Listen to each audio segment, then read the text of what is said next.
After the inauguration in 1993, the Clintons fired the White House Travel Office employees, allowing their wealthy Hollywood friends to take over the lucrative travel business.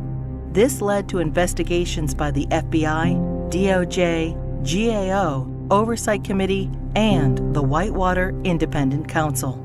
The Clintons claimed the firings were due to financial misdeeds, but the employees were cleared on all counts.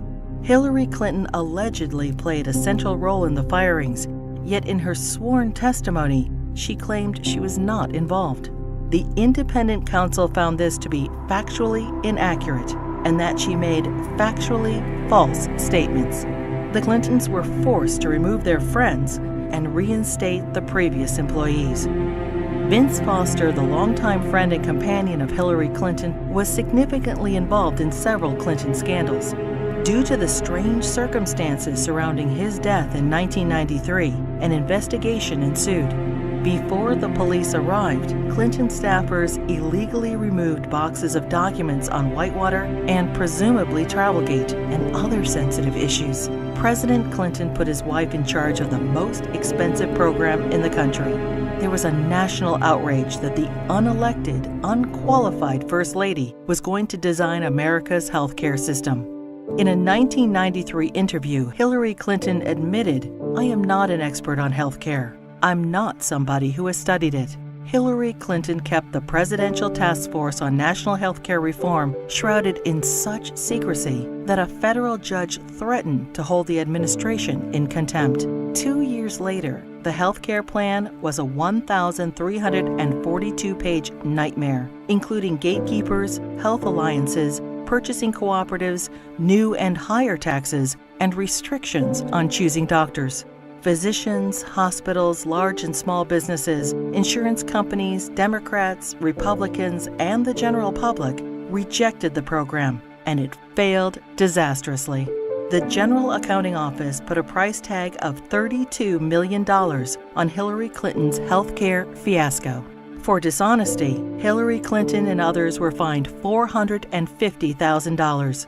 Court costs to taxpayers were $725,000.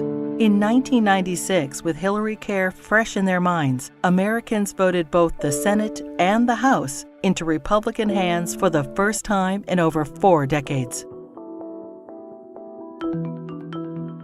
In 1994, President Clinton's Attorney General Janet Reno initiated an investigation focusing on fraud accusations against the Clintons regarding their real estate venture, Whitewater Development Corporation, co-owned with their friends Jim and Susan McDougal. Hillary Clinton was the central figure, and the probe revealed pervasive conflicts of interest between the Rose Law Firm, where Hillary Clinton was partner, and its client, Madison Guaranty, owned by Clinton business partner Jim McDougal. Hillary Clinton claimed billing records subpoenaed and critical to the investigation were lost. It is presumed they were stolen from Vince Foster's office the night he died. 19 months later, following the Clintons' acquittal, many of the missing records reappeared in the Clintons' residence. As they were covered with Hillary Clinton's fingerprints, she fell under suspicion of obstruction of justice. Their business partner, Susan McDougal, refused to testify against the Clintons, assuring they were not charged. Susan McDougal went to prison for her silence, but was pardoned by President Clinton. 15 Clinton associates were convicted of 40 federal crimes related to Whitewater. The independent counsel's report highlighted the president's abundant and calculating lies under oath, obstruction of justice, and abuse of power. During this case, many other alleged abuses were uncovered. The 4.5-year expanded investigation cost taxpayers $145 million.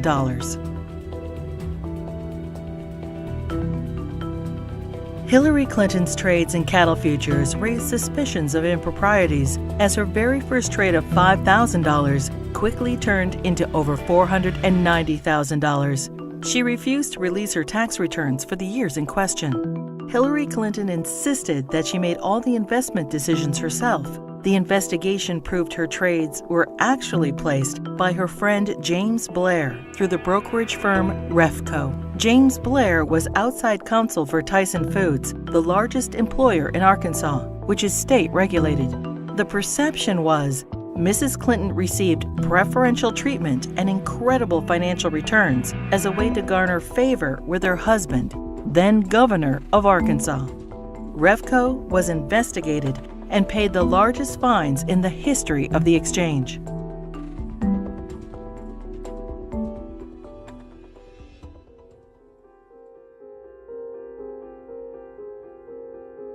The Clinton administration improperly requested and received FBI background reports on 900 Republican officials.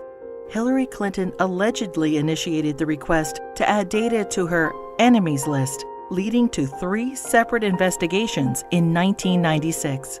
In testimony, the White House Personnel Security Director refused to name Hillary Clinton as the source of the request, and he was forced to resign. Hillary Clinton claimed she was guiltless and was called a congenital liar in the New York Times. The fund was established so individuals or companies hoping to garner favor with the president could help pay the Clintons' endless legal bills. In 1996, the Justice Department investigated campaign fundraising abuses and cover-ups by the Clintons in connection with an effort by China to influence administration policies. In violation of U.S. law, agents for the Chinese government and military funneled millions into President Clinton's re-election campaign, the Clinton Legal Defense Fund, and the DNC. The DOJ's report stated, "A pattern of events suggests a level of knowledge within the White House, including the President's and First Lady's offices, concerning the injection of foreign funds into the re-election effort." The Clintons were accused of using the IRS to harass their enemies, including Republican politicians, the White House Travel Office, the NRA, Judicial Watch, the Heritage Foundation, and other conservative organizations. A senior IRS official admitted that Clinton opponents were singled out for tax audits. Also audited were Bill Clinton's female accusers, including Jennifer Flowers, Paula Jones, Juanita Broaddrick, and Elizabeth Ward Grayson.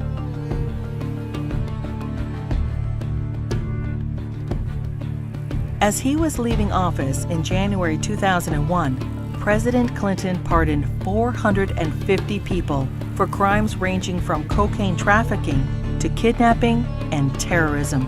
Several pardons personally benefited Hillary Clinton and were investigated for direct ties to her New York Senate bid. Mark Rich, a billionaire fugitive, owed the government over $160 million and was charged with tax evasion, wire fraud, racketeering, and trading with Iran. Rich's ex-wife, Denise Rich, a close friend of the Clintons, donated over $600,000 to the Clinton Presidential Library just prior to the pardon. Mrs. Rich also gave $14,000 to the Clinton Legal Defense Fund and $135,000 to Hillary Clinton's Senate campaign. The New Square Four were elders of a Republican voting Hasidic community convicted of defrauding the government of millions of dollars. Candidate Clinton met with their grand rabbi. Hillary Clinton received their votes, and the New Square Four received their pardons. Hillary Clinton claimed, "I did not play any role whatsoever in the pardons." Hillary Clinton's brother, lawyer Hugh Rodham, charged high fees to use his family influence to obtain presidential pardons. Carlos Vignali, a Los Angeles drug lord, paid Rodham over $500,000, and his sentence for cocaine trafficking was commuted. Almond Braswell, a scam artist, paid Rodham over $250,000 and was pardoned for defrauding senior citizens of millions of dollars. Fighting for Puerto Rican independence, the FALN exploded 138 bombs in New York City, Chicago, and Puerto Rico. During a 10-year reign of terror, 13 innocent people were killed and over 80 were maimed. New York City Councilman Jose Rivera met with Hillary Clinton proposing pardons for FALN members in return for Puerto Rican support in her Senate race. 2 days later, President Clinton pardoned 16 FALN terrorists. These pardons were condemned by Democrats and Republicans, the House and Senate, the FBI, the U.S. Attorney, the Federal Bureau of Prisons, and the Fraternal Order of Police. Another probe into Clinton wrongdoing ensued. When Congress requested additional information, President Clinton claimed executive privilege, preventing anyone involved with the pardons from testifying. Hillary Clinton claimed no involvement in or prior knowledge of the decision. Former Democratic President Jimmy Carter called these shameless pardons disgraceful. The largest political fundraiser in U.S. history became the largest election fraud in history. In the year 2000, the fundraiser for Hillary Clinton's New York Senate race was attended by 1,300 people, including the Hollywood elite and the Democratic leadership. In violation of federal election statutes, an individual, Peter Paul, financed the entire event. Peter Paul was also a convicted cocaine trafficker. In violation, Hillary Clinton was involved with the solicitation of funds and the coordination of the gala. In violation, Hillary Clinton requested in writing an additional $150,000 from Peter Paul in untraceable securities. The Clinton campaign's filings with the Federal Elections Committee stated the event only cost $500,000. The actual price tag was $1.5 million. Senator Clinton was fined over $50,000 for purposely underreporting the cost of the event. In another campaign finance fraud, Hillary Clinton ignored FBI warnings and accepted over $900,000 from scam artist and felon Norman Sue.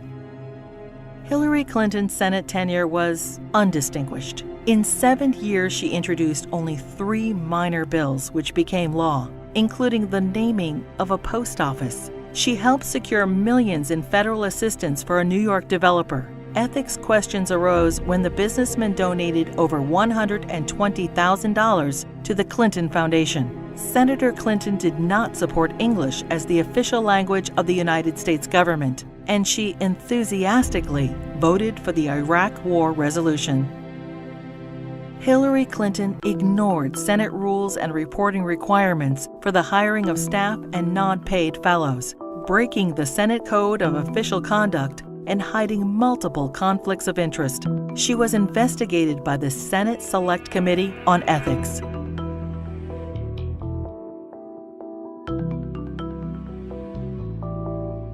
Hillary Clinton's long history of campaign finance abuses continued. Jeffrey Thompson and other fundraising bundlers for her failed 2008 presidential campaign pled guilty to conspiracy and campaign finance law violations. In the primaries, Democrats nominated the little-known junior Senator Obama over the well-known, scandal-ridden Hillary Clinton. In 2009, President Obama nominated Hillary Clinton as Secretary of State. In 2014, the State Department spokesperson was asked to identify one tangible achievement from Hillary Clinton's 4 years as Secretary of State. She responded, "I am certain those who were here at the time, who worked hard on that effort, could point out one." Secretary Clinton's tenure had no signature doctrine or diplomatic breakthrough. It was, however, 4 more years of scandals. The Clinton State Department wasted $80 million on a U.S. consulate in northern Afghanistan, which will never be completed. Under Clinton's name, the Foreign Service gathered details on foreign diplomats, our allies and officials of the UN, including internet usernames, email addresses, credit card numbers, fingerprints, frequent flyer account numbers, and work schedules. The Clinton State Department lost approximately $6 billion due to improper filing of contracts. The FBI, CIA, and the DOJ requested that Boko Haram be designated as a terrorist group so the agencies could pursue them. Secretary Clinton declined, and the group continued its reign of terror, including the kidnapping of 300 schoolgirls in Nigeria. A special investigator for the State Department claims probes into illegal acts by the Diplomatic Security Service and ambassadors were influenced, manipulated, or simply called off under Hillary Clinton. These include sexual assaults by State Department security officials in Beirut, endemic engagement of prostitutes by Hillary Clinton's security detail, drug use by State Department contractors in Baghdad, solicitation of child male prostitutes by U.S. Ambassador to Belgium. Secretary Clinton's spokesperson claimed Hillary Clinton had no knowledge of any of the scandals in her State Department. "We learned of it from the media and don't know anything beyond what's been reported."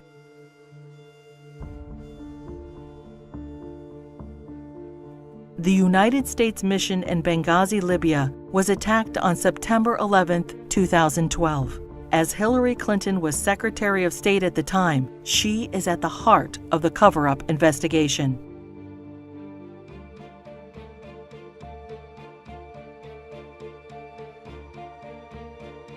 When she finally testified to Congress 4 months after the attack, she famously stated, "The fact is we had 4 dead Americans. Was it because of a protest? Or was it because guys out for a walk one night who decided they'd go kill some Americans? What difference at this point does it make?" Hillary Clinton testified that she submitted all documents requested by Congress. 20 months later, and only through a Freedom of Information Act request, 41 new documents were released, including changes to Ambassador Susan Rice's talking points. More documents are still being withheld.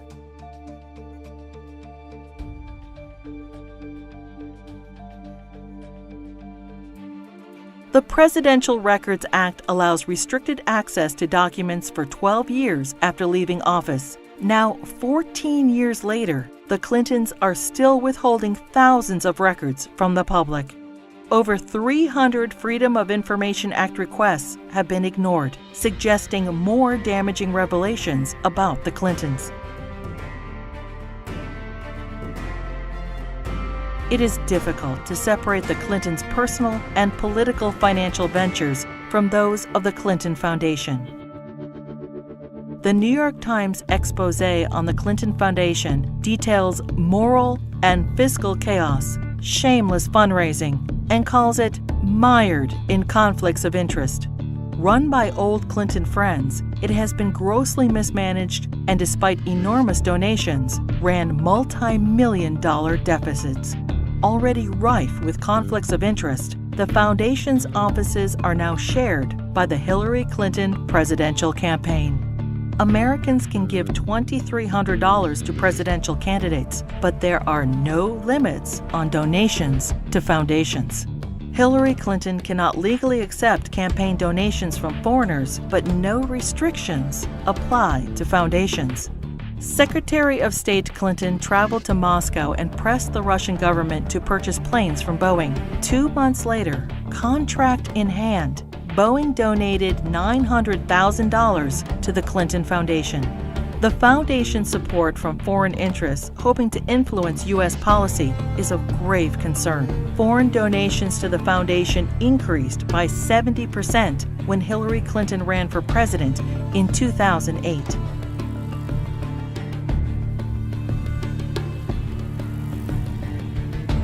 Saudi Arabia has financed terrorists, has an abysmal women's rights record, and punishes homosexuality by death. And yet, the Kingdom of Saudi Arabia is one of the largest supporters of the Clinton Foundation. In a Clinton co-presidency, every large donation could raise suspicions of improprieties or influence peddling and lead to non-stop investigations.